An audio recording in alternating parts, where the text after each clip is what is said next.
had 2 windows. We've had some development of players for sure, but when I say we still got a long way to go, that's what I'm talking about.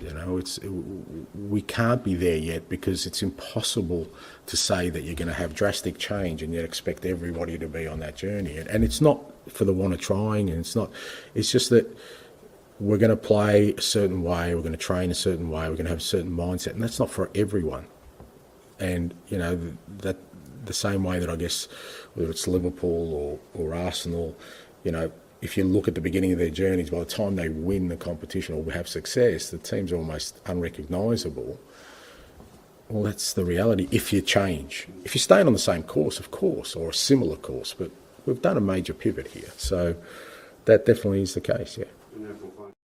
Welcome into the Tottenham Depot. I am your host, Andrew. You can follow me at Astedka. You can follow us at Tottenham Depot. This is episode 178, and we are back with you again for some reason to talk about whatever it is that was from Tottenham Hotspur this morning. We are coming to you just a few minutes after we have gone full time at Anfield. It's Liverpool 4, Tottenham Hotspur 2. Got Scott back in the saddle with me. He is at Scott G. Bird. Scott, what's going on, my friend?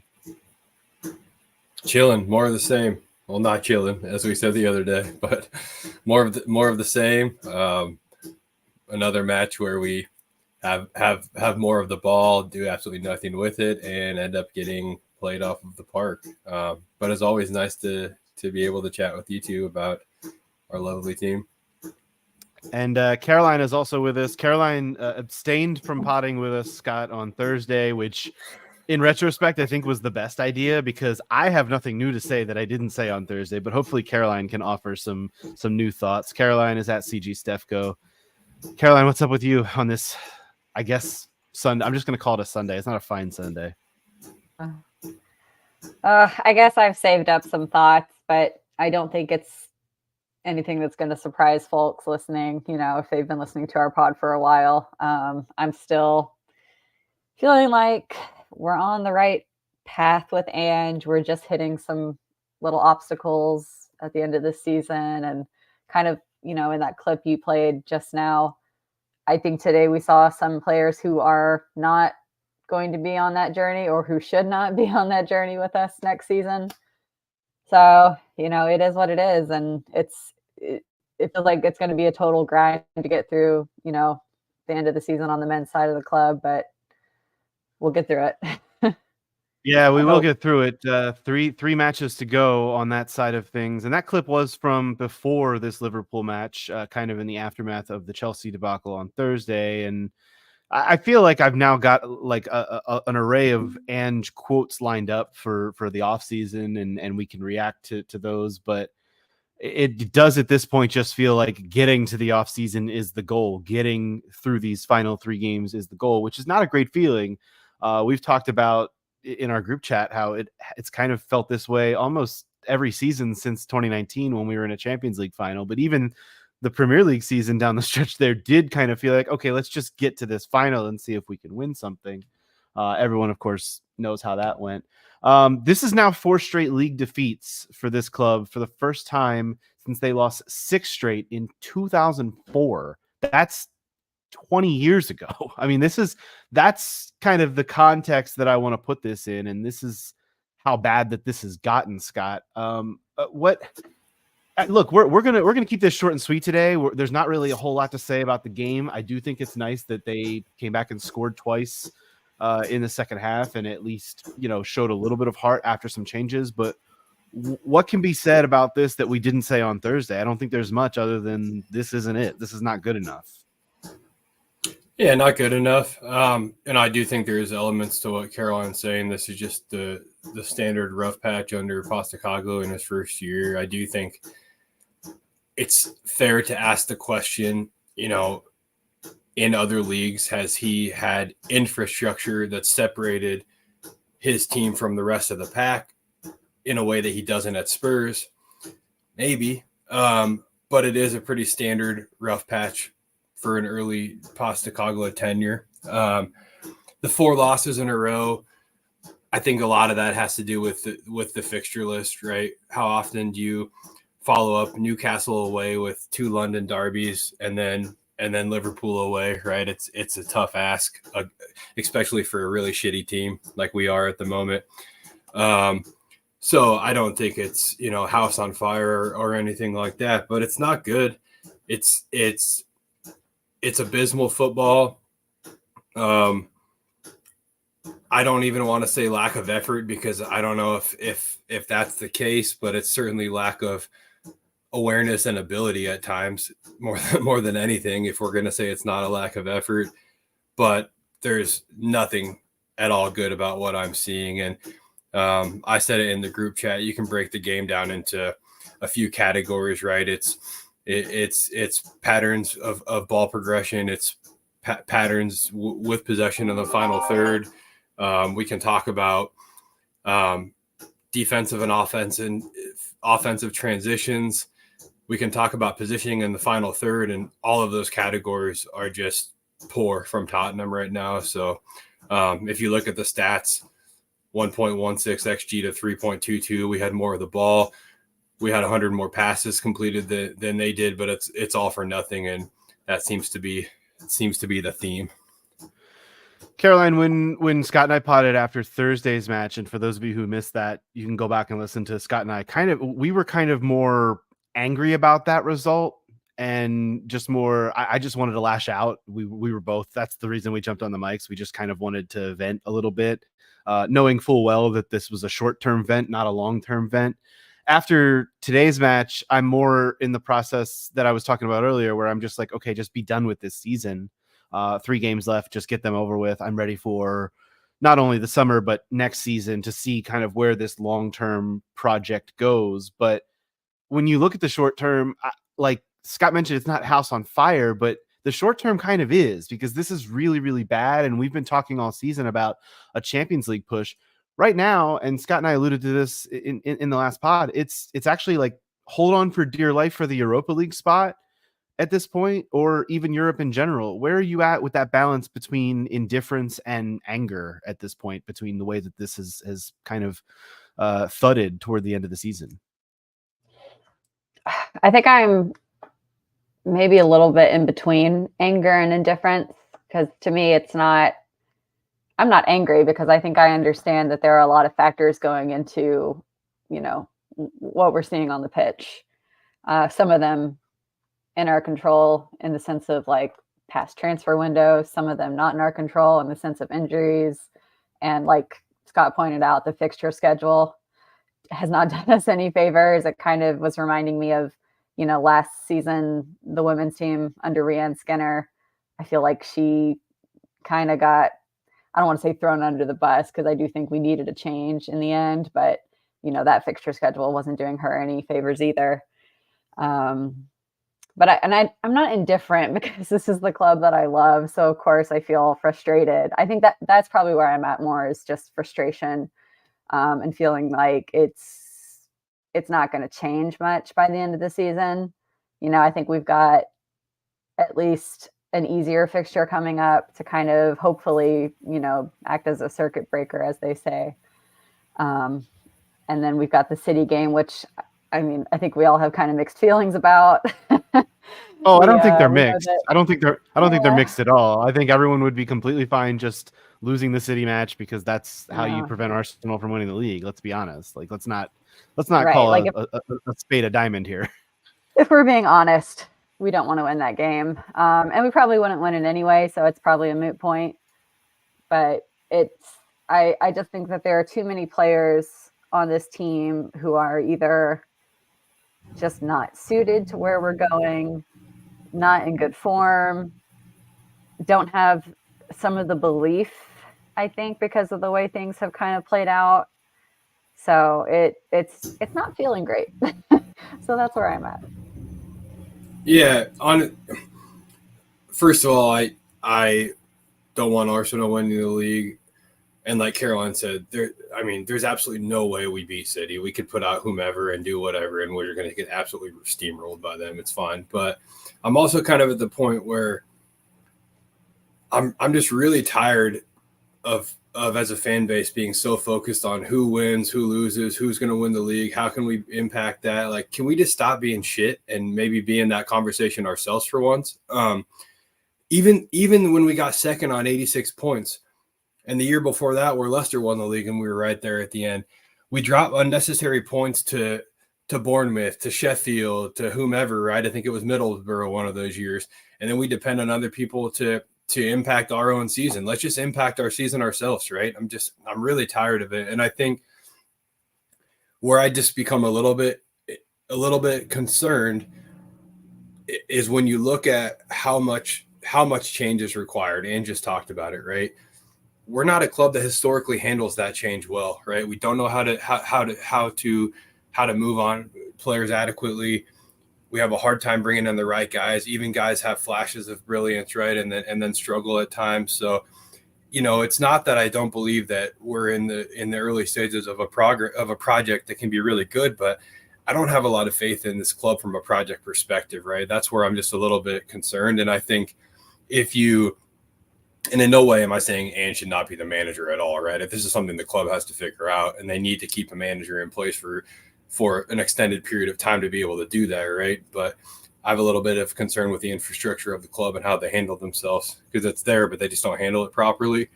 I think we're talking about, building a next year and say the course, like next year is not going to be what we want.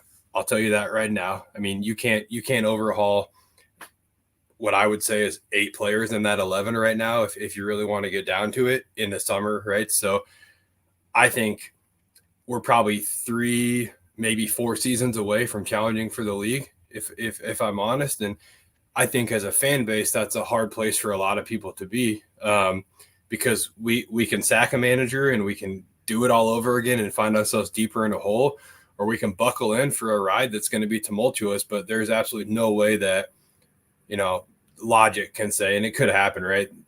Illogical things happen, like Leicester City winning the league, but logic just tells me that next season's not going to be super pretty either, right? Because this is a project that's going to require some time and a process, and we're just in the very early stages of that. So what I would say to Spurs fans is buckle in for some bumps, even going forward from here.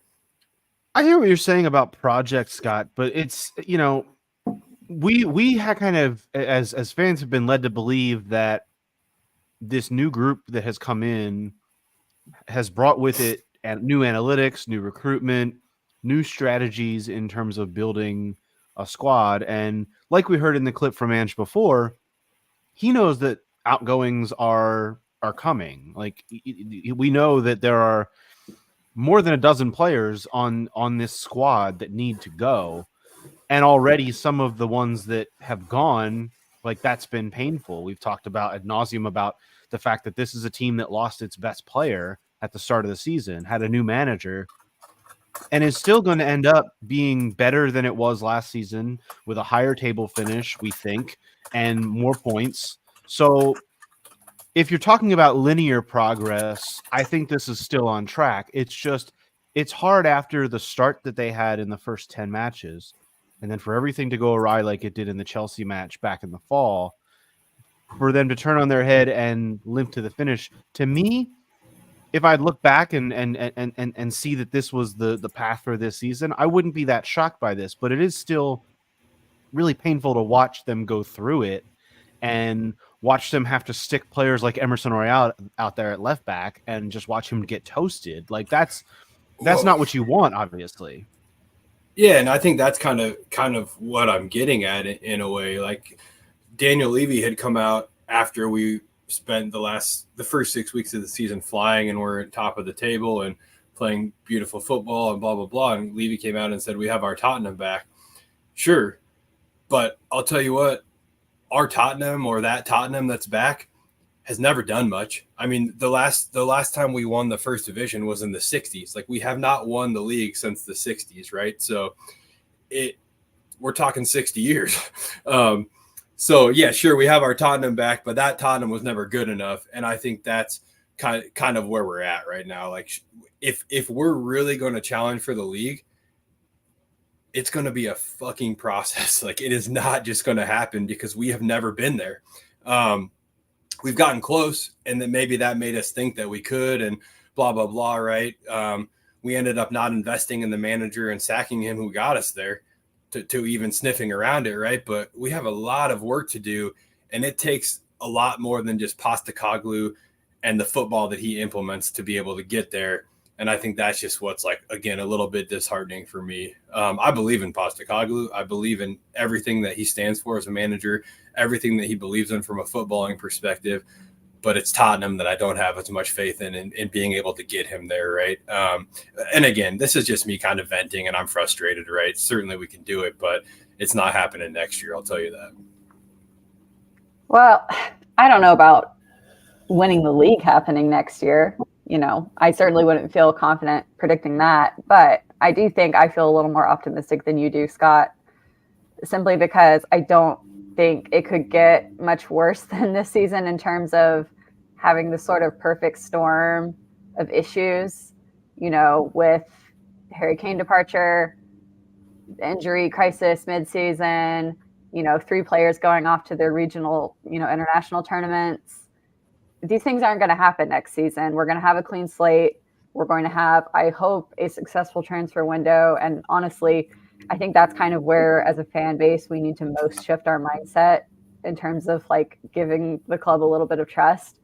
Because I think that the 2 windows we've had under Postecoglou have been not perfect, but certainly a vast improvement over what we had seen in the previous few years. You know, it especially to the fact that we have 2 players like Vicario, Van de Ven, who have been inarguably, you know, player of the season candidates for us. So I think the recruitment team is slowly but surely getting to a point where they know what they're doing. And there have been changes to the personnel of that team. So the club is trying, and I'm trying to give them my trust in return and approach next season with a little bit of optimism, even though I don't have any optimism about how the rest of the season is going to go. Yeah, I think that's all very well said and very fair. Look, I think the club's going to improve next year, and I think it will improve again the following season, and again the following season after that, right? And maybe that's where we start talking about some serious accolades under Postecoglou. I believe it's very possible. I think maybe what I'm saying more than anything is it's just really important to understand as fans that winning the Premier League does not happen quickly. It takes a lot. I mean, look at Liverpool. Look at how long it took them. Look at Arsenal. Like, yeah, it's a process, right? So I think, sure, we're frustrated as fans. Sure, we're disheartened as fans. But we really couldn't have expected anything different, right? I think where I'm irritated, I was going to say angry, but I'm not angry. Where I'm just irritated is just the lack of ability to adapt to instructions in the moment on the field. And again, these 4 losses in a row make things feel a lot more painful than they probably actually are, right? For sure. No way we can look past that. But I would have expected a little bit more from the players at this point in the process is really what I'm getting at. And I also think that, like, the way we started was an anomaly, and we really had no business starting that well, right? I think a lot of it was that these tactics took the league by storm, and people have leveled out from an understanding on how to combat these tactics perspective, right? But without that hot start, we don't look at the situation right now and think that it is as bleak as we think it is either. So everything you just said there, Scott, Ange kind of addressed before the Arsenal match in his pre-match. And I have that clip. I want to play it for us. It's a little lengthy. It's about 1.5 minutes long, but I think this is important to hear because he was answering a question about the context of having patience like Arsenal did with Arteta. And now with Arsenal potentially on the brink of winning the top honor, as he calls it, and having just played Liverpool when we know what happened with Jurgen Klopp and his tenure there. I actually think this will be important for listeners to hear this bit from Ange. Again, this is from last week prior to the Arsenal match, talking about having patience. Yeah, look, I'm reticent to say that, there has to be patience. I've never felt like there has to be patience. I think what there has to be is belief in something, So I think the reason probably Arsenal were patient was because they saw they had an outstanding manager who, this was his first job and he was going to get better. And if they supported him, they could see beyond just, the obvious, which is results and table standing, and say, well, actually we think we've got a chance here if we stick to this process. But I don't think you should do it blindly. You shouldn't just say, well, you know what, let's just wait 2 years and then see, unless the club or, the people in charge feel like they are seeing that, then you have to have some patience in that process because, as I said, we if I'd said at the start of the year that, our sort of, some of our key players would be a first-year goalkeeper, a central defender who's only had 1 year in the Bundesliga, or a left-back who's, first year in the Premier League, I think a lot of these things you've got to keep in the context of saying, well, what we're hoping is that we're creating an environment where there's going to be growth with these guys, and you know what, that's worth persevering with. I think if you don't feel that, then there's no real need for that patience just for patience sake. I think the patience comes in when there's belief there, and then you realise actually we're not being patient, we're just believing in something. So I think that's the key component. And I think, not to speak for all of us here, but I think that we've at least seen from a macro sense a reason to believe in what has been put in place here going forward. But from a micro sense, it's hard to look at 4 straight defeats on the bounce and knowing full well that many of the players that are on the pitch are not getting the job done. That's where the frustration comes in. But I like that balance and that difference that Ange makes between having patience in something and having belief in something, because they have to be simpatico to some extent, but they also can very much clash in another sense. So I think that's a nice button on that conversation. But it's the macro versus the micro. We can be pissed off about 4 straight defeats, especially because of who they came against. When you talk about they all came against Newcastle, Arsenal, Chelsea, and Liverpool, that's like, oh, that's like an extra kick in the pants right there. But I don't know. It's kind of gross to me. Did you guys want to, I talked about Emerson Royale. I don't really want to talk about Emerson Royale anymore. Are there any other individual performances from this match that we feel like we need to highlight? I do kind of want to give a little bit of credit to a player like Richarlison, who comes on and I thought changed the game in some sense. It's a shame that it didn't happen until the 61st minute, but he gets a goal and an assist. And I thought Lo Celso looked good after coming on, which is still something that baffles me as to why he's not getting more minutes. Oliver Skipp playing left back was a choice, but obviously one that worked and probably could have worked better from the start. But I don't know. Is there anything else you guys want to highlight from the game specifically before we kind of just move on to other things? Because this game itself, it doesn't give me a lot to grab onto and ring out from it. I have nothing else really to say other than to point out those few performances. Yeah, I think I echo all of that. And I think that's really the only thing that's been really frustrating me in the past few games is just some of the selection decisions from Ange. I feel like he's not playing all of the players who are in the best form at the moment. So that does not feel great. And I think as a player, that would be very, tough to deal with, seeing certain players, continually putting in poor performances and still getting, making the cut. So that's a little awkward to be ending the season on such a weird note. Remember how Danny Rose felt about that? Yeah. About players not putting in performances and right, getting and starts. It can lead to issues with the dressing room, and that's really not what you want to see when the results are already bad enough. And I guess, we heard that there may have been a little bit of a dust up between Emerson and Cutie, and I don't think it's a huge deal because I think that's natural frustration, honestly. But I think the team just has to focus at this point, and I don't know. It feels like players like the center backs, our keeper, they're doing the best that they can, and not getting a whole lot of support at times from the midfield. Especially, I feel like the midfield has just been a complete. I don't want to say a bad word, but it's been a mess. You're allowed. Well, I think we all know what I'm trying to say here. It's been a shit show. Let's just put it that way. And this was the first time we saw the midfield of Bentancur, Basuma, and Sarr in that trio, and it had nothing going for it. Like I actually thought Basuma as a holding six is like, what do you want from me here? Like I feel a little bit like he's been bad. Let's don't get me wrong, but he's also been left just completely out to dry by a lack of good play from inverted fullbacks, a lack of anything else going on in that midfield. It's been bad. Yeah, I'm not convinced that he isn't a sabotage agent at this point, but it is what it is.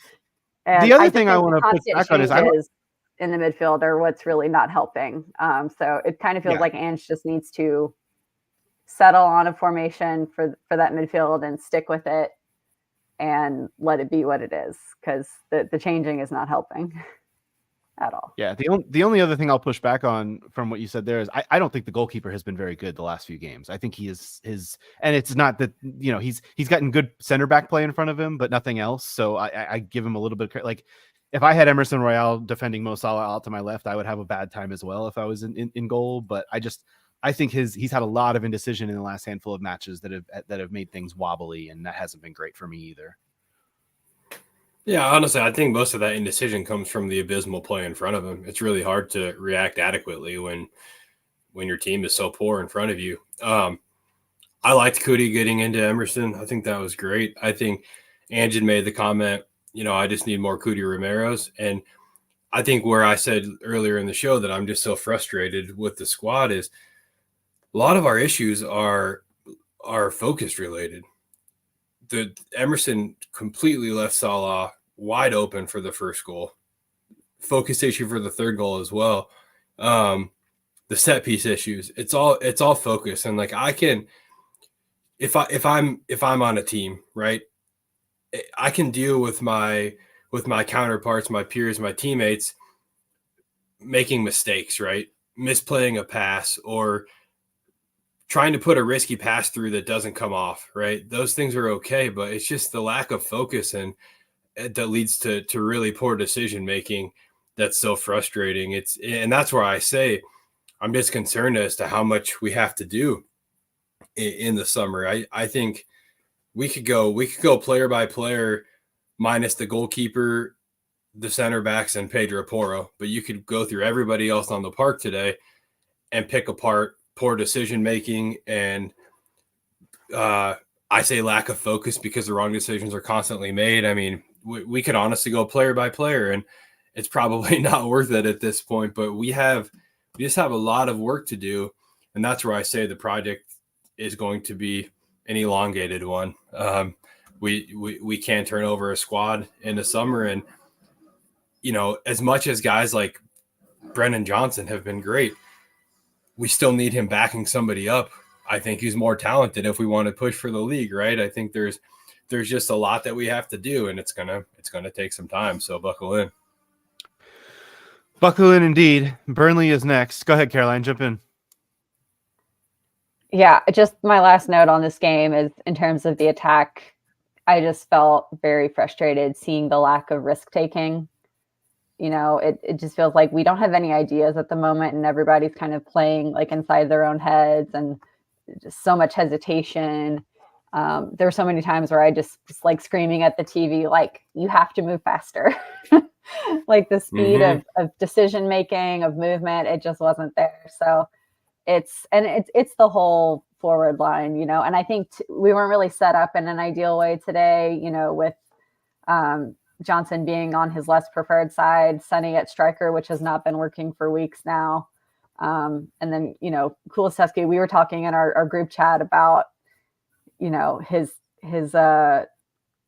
reluctance to cross with his right foot, which seems like something you want your right winger to be able to do on a frequent basis. So we weren't getting enough production in like a very literal sense, but also just in like a creativity, just giving it a shot kind of sense. Like you know, it's the famous quote, you don't get any, or you have to, you know what I'm trying to say. You miss all the shots you don't take. Yeah. That's Wayne how Gretzky, frustrated I am. Wayne Gretzky - Michael Scott, something like that. Yeah. Exactly. Thank you. No, It's an interesting point you bring up, Caroline, and this is one of the things tactically that I wish we did in the system that we don't is get on their first goal. Gakpo receives the ball, he drives inside. It's a really good inverted drive, and as soon as the space closes, he pops the ball over the top to Salah. In our system, we can't. That pattern's not there because our fullbacks are obtaining that central inverted space and the wingers are out wide, right? Like imagine if Sonny was afforded a little bit of space to find himself open on the back post for Kulusevski. I think we'd be seeing more productivity from Kulusevski.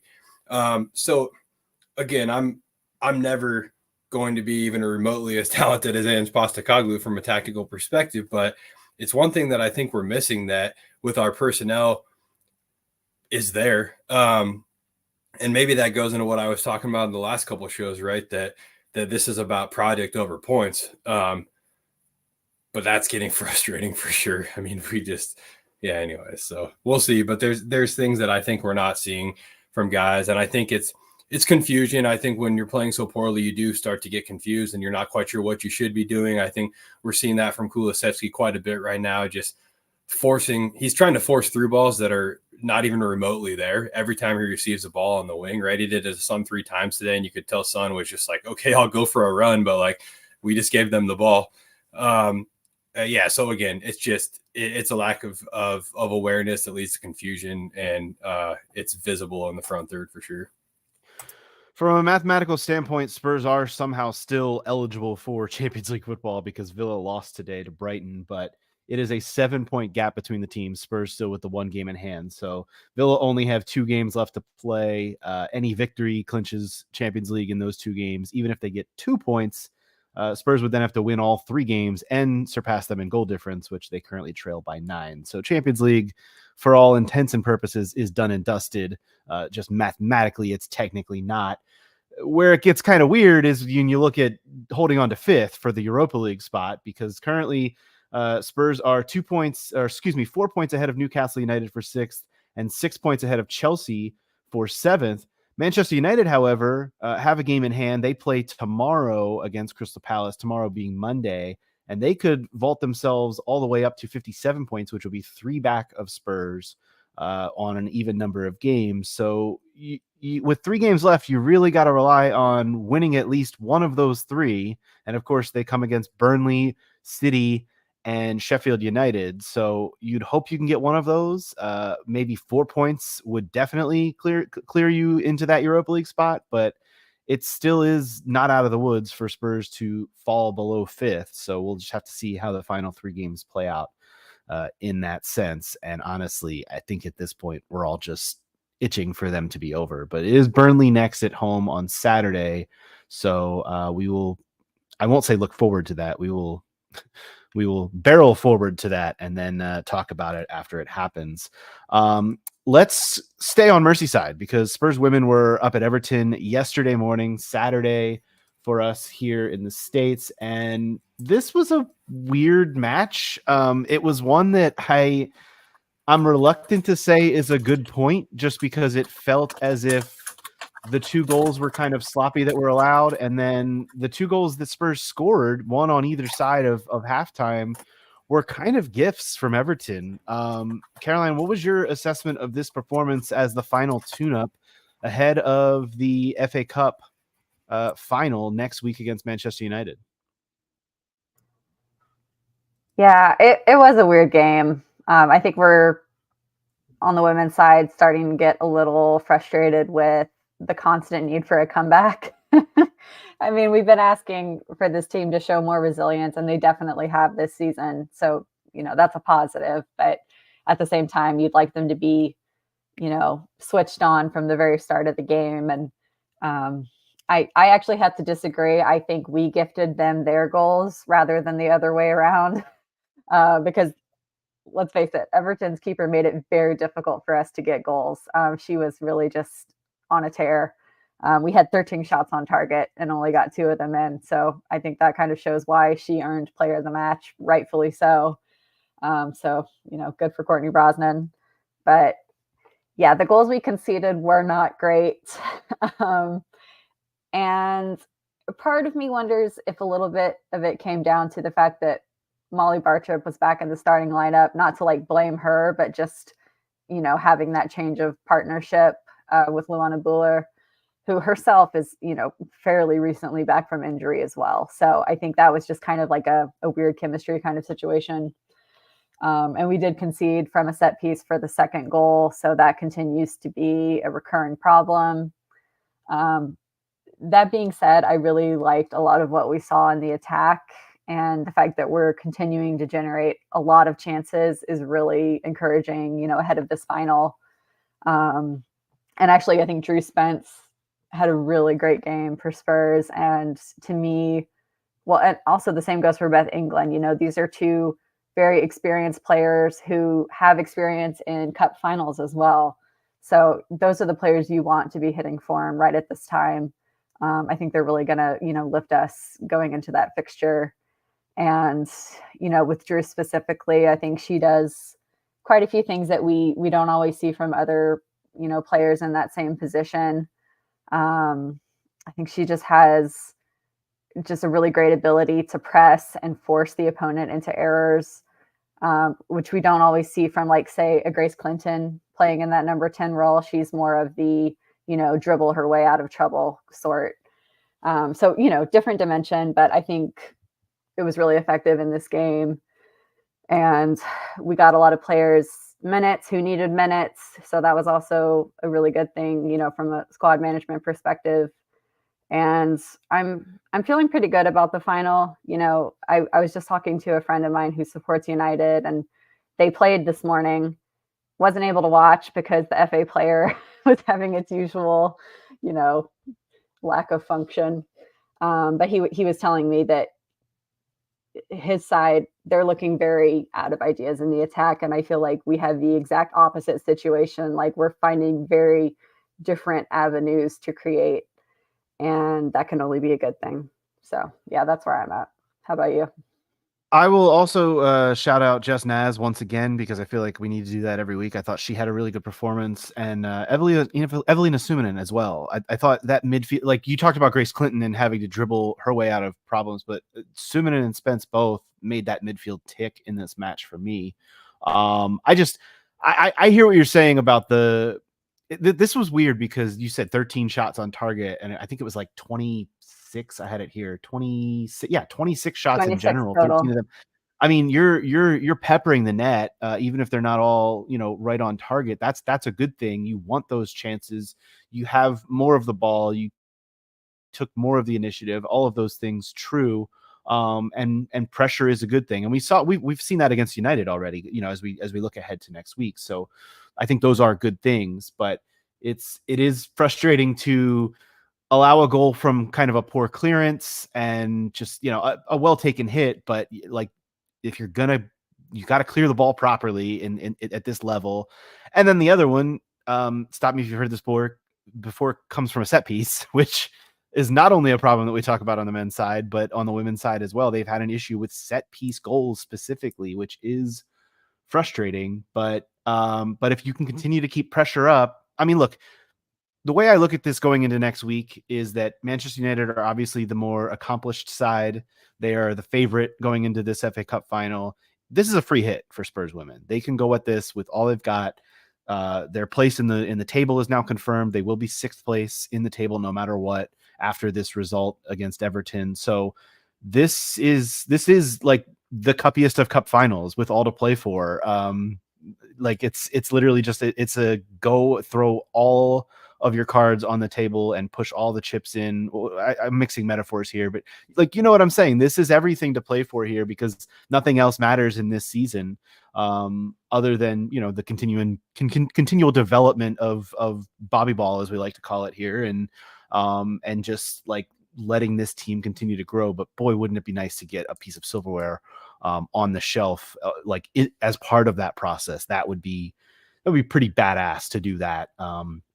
And obviously make the jump from barely staving off relegation last season, as you alluded to earlier, to, all right, we're back to mid-table. We've won something, and now we're kicking on and going forward. It would not only help with the spirit of the club, and obviously what do we play this game for? To win things. It would help in those senses, but it's also going to help going into the summer and into next season, because you look at recruitment and trying to bring depth in and new players. Like if you can point to, hey, see that shiny thing over there? We just won that, and we're growing this thing here, and we're going to take on not only United, but City and Arsenal and Chelsea and all these clubs that are quote unquote bigger within this league. This would go a long way next week to that. And I can tell you, I'm way, way, way more excited about watching this match than honestly that I have been against about any men's match this season, because they've obviously let us down. So this is exciting. I'm really pumped for this next week in the build up to this game. I am too. And I think that's actually a really good shout about, this final setting us up really well in terms of summer recruitment, even if we don't win the final, which I have genuine hope and belief that we can win. But even just getting to that point of a cup final in the first year with a new manager, I think is going to say a lot to prospective players. And also the fact that we got to this point by utilizing our whole squad. It's not that we're, a team that focuses on one player to create everything, which I feel like was, you could say that fairly England.